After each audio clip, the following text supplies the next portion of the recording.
हर हर महादेव, जय भोलेनाथ की। आज हम श्री शिव महापुराण का छठा अध्याय आपके सामने सुनाने जा रहे हैं।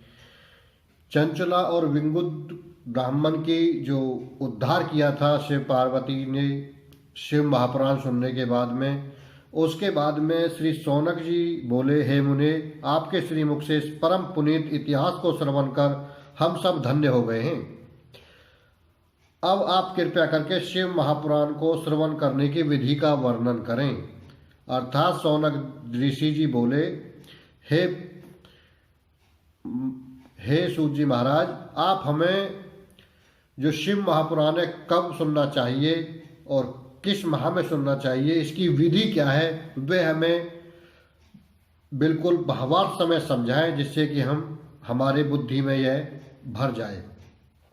श्री सूत जी बोले, हे शौनक जी, संसार के प्राणी जनों को दिव्य फल देने वाला यह शिव महापुराण को श्रवण करने की विधि में लोक कल्याण के हित के लिए वर्णन करता हूँ। सूत जी महाराज अब शौनक जी से बोले हैं कि मैं आपको इसकी विधि ठीक से समझाता हूँ। श्रोता को चाहिए कि वह सर्वप्रथम उत्तम शिव भक्त आचार्य को यह शिव महापुराण वर्णन करने के लिए आमंत्रित करें। यानी कि यह शिव महापुराण जो शिव जी का भक्त हो उसी से यह श्रवण करना चाहिए, उसको आमंत्रित करें और ज्योतिषी को बुलाकर पुराण को प्रारंभ करने हेतु शुद्ध नक्षत्र वाला दिन सुधवाएं। दिन निश्चित हो जाने के उपरांत वे अपने बंधु बांधवों, इष्ट मित्रों आदि श्रोता जनों को शिव महापुराण की कथा श्रवण करने के हेतु निमंत्रण भेजें।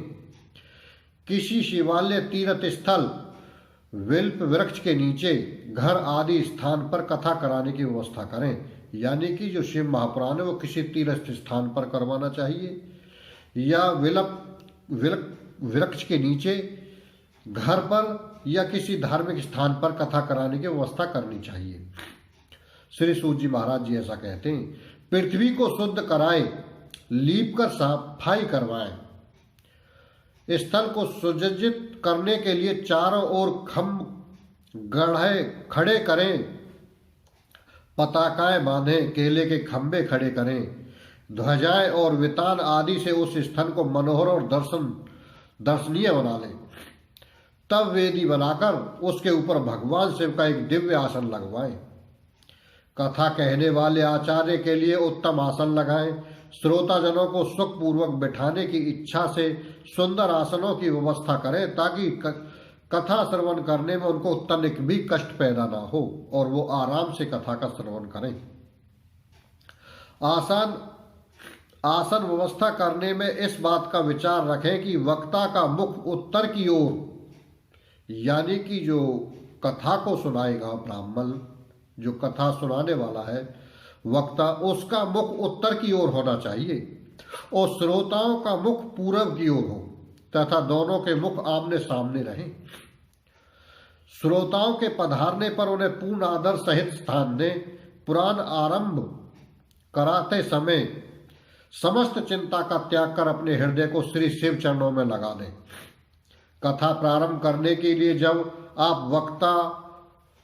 वक्ता आसन पर बैठे तो कथा समाप्त होने तक वे किसी को नमस्कार न करें। पुराण के ज्ञाता पुण्यात्मा होते हैं, उनकी अवस्था का विचार नहीं किया जाता। पौराणिक जन सभी लोगों में श्रेष्ठ होते हैं और उनकी सभी वंदना किया करते हैं। वैसे प्राणी जब से जन्म लेता है तब से गुणों के अनुसार उसके कई गुरु बन जाते हैं, परंतु उन समस्त गुरुओं में गुणी और धर्म का ज्ञान कराने वाला सबसे श्रेष्ठ होता है। उस पर भी जो पुराण सुनाता है वह सर्वश्रेष्ठ हो जाता है। पौराणिक प्राणी करोड़ों जन्मों से एकत्रित किए हुए पापों को नष्ट कराकर महामुक्ति दिलाता है यह शिव महापुराण। अतः शिव पुराण को बाँचने वाला भी परम सात्विक, साधु प्रकृति और दयालु होना चाहिए। उसे उचित है कि वह प्रातः काल से कथा वाचना प्रारंभ करे और 3:30 पहर कथा वाचे। मध्याह्न को श्रोताओं जनों को 2 घड़ी का विश्राम दे ताकि वे मलमूत्र आदि से फारिग हो सके। दुर्जन तथा दुष्ट प्रकृति जनों के यहाँ इस पुराण कथा को कदापि न बाँचे। जिस दिन वक्ता कथा का प्रारंभ करे उस दिन अपने बाल बनवा ले तथा प्रारंभ करने के बाद से समस्त नित्य कार्य संक्षेप में करे। वक्ता की सहायतार्थ संदेहों को निवारण करने वाला चतुर पंडित वक्ता के पास ही बैठे। कथा बिना किसी विघ्न के समाप्त हो, इसलिए प्रारंभ करते समय श्री गणेश जी का पूजन अवश्य करना चाहिए। गणेश पूजन के पश्चात भगवान शिव और पुराण पुस्तक का पूजन करें। समस्त श्रोता शुद्ध हृदय से शिव भक्ति में लीन होकर शिव महापुराण की कथा को श्रवण करें। जो श्रोता चित्त में भ्रांति रखते हैं, जिनका चित्त काम में लिप्त रहता है, जो क्रोधी है, व्यभिचारी है और पाखंडी है में रुचि रखते हैं, वे इस कथा के पुण्य को नहीं पाते हैं। जो प्राणी अपने घर, अर्थ, पुत्र इत्यादि समस्त सांसारिक चिंताओं को त्याग कर ही एकाग्रचित होकर अपने मन को कथा में लगाता है, उसी को इसका श्रेष्ठ फल प्राप्त होता है। श्री शिव महापुराण का जो प्राणी भक्ति भावना को त्याग कर इसे सुनता है, उन्हें इस कथा के श्रवण करने का कोई भी फल नहीं मिलता है और वे जन्म जन्मांतर में दुखी ही को ही प्राप्त करते रहते हैं। जो श्रोता पुराण के पूजन में यथाशक्ति भेंट किए बिना ही इस कथा को श्रवण करते हुए मूर्ख रहते हैं और सदैव दूषित ही समझे जाते हैं। जो प्राणी कथा होते समय कहीं और चले जाते हैं, उनकी संपत्ति आदि व्याधि भी नष्ट हो जाती हैं। जो मनुष्य कथा होते समय पान चबाते हैं, उन्हें नरक के यमदूत उन्हीं का विष्टा कहलाते हैं। यानी कि श्री शिव महापुराण के समय जो कुबेर, तंबाकू आदि खाते शिव कथा में बैठ करके, उनको भगवान के यमदूत मृत्यु के बाद में उनकी भिष्टा यानी कि लैट्रिन उनको हुई तंबाकू की तरह चबाने के लिए बोलते हैं। वे नरक में यातनाएं भोग कर आग भिष्टा खाते रहते हैं। जो कथा को ऊंचे स्थान पर बैठकर या आसन पर बैठकर या कुर्सी पर बैठकर सुनते हुए नरक में जाकर विष वृक्ष हो जाते हैं। जो वक्ता को परिणाम न करके कथा सुनते हैं, वे नरक भोग कर अर्जुन वृक्ष होते हैं।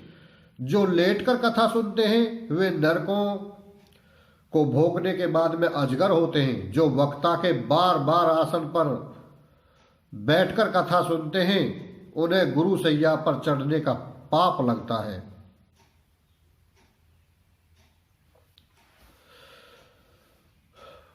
पाग बांधे कथा सुनने वाले मनुष्य की संतान पापी और कुल दूषी होती है। जो वक्ता एवं कथा की निंदा करते हैं, वे नरक भोगकर कुत्ते की योनि को प्राप्त होते हैं। कथा होते समय जो बुरे वचन निकालते हैं, वे गंधर्व होते हैं। और जो इस समय कथा को कभी नहीं सुनते, वे नरक भोगकर वंश में सुअर का जन्म प्राप्त होता है। जो खल कथा में विघन डालते हैं, वो करोड़ों वर्ष नरक भोगकर ग्राम में सुअर बनते हैं। अतः श्रोता वक्ता दोनों को भक्ति से प्रसन्न होकर कथा कहनी और सुननी चाहिए। विघन विनाश के लिए नित्य प्रथम गणेश पूजन करें। नित्य कृत्य संक्षेप से करके प्रायश्चित करें। नवग्रह पूजन, भद्रदेव पूजन करें और नित्य विधि पूर्वक शिव पूजन तथा पुस्तक का पूजन करें। पूजन के अनंतर भक्ति से हाथ जोड़कर पुस्तक को शिव रूप समझें और स्तुति करें। हे पुराण देव, आप साक्षात महेश्वर हो, प्रत्यक्ष हो, श्रवण के हेतु स्वीकृत हो, अतः मुझसे संतुष्ट हो। मेरा संपूर्ण कथा श्रवण करने का मनोरथ आपको सफल करना है। हे शंकर, हे परमेश्वर, मैं आपका दास हूँ, भव सागर में पड़ा हुआ हूँ, कर्म ग्रहों के मैं जकड़ा हुआ हूँ, दीन हूँ, आप मेरा उद्धार करो। इस प्रकार शिव महापुराण की स्तुति करके विनम्रता से व्यास जी की पूजा करें। शिव पूजा की विधि से विधि में विधि से पुष्प, वस्त्र, भूषण, धूप, दीप आदि से वक्ता का भी पूजन करें। इसके आगे शुद्ध चित हो पुराण समाप्ति तक यत्न पूर्वक नियम धारण करें। वक्ता से प्रार्थना करें कि आप शिव और विशारद परम ज्ञानी श्री व्यास रूप हो। इस कथा के ज्ञान से मेरा अज्ञान दूर करें। वे शिव पंचाक्षर मंत्र को भक्ति से जपते रहें। यही कथा के श्रवण का संविधान, वक्ता, श्रोता आदि के लक्षण हैं। यानी कि शिव महापुराण को बिल्कुल एकाग्रचित होकर के शुद्ध मन से सुनना चाहिए। बैठ करके आसन पर शुद्ध पर जब सुनना चाहिए किसी अच्छे ज्ञानी से। और ना ही धूम्रपान करना चाहिए, ना ही तंबाकू खाना चाहिए, ना ही लेट कर सुननी चाहिए। शुद्ध मन से शिव भक्ति में अपना ध्यान लगाकर, मन लगा करके कथा का श्रवण करें। अगले अध्याय में हम फिर हाजिर होंगे। जय राम जी की, हर हर महादेव, जय शंभुनाथ की।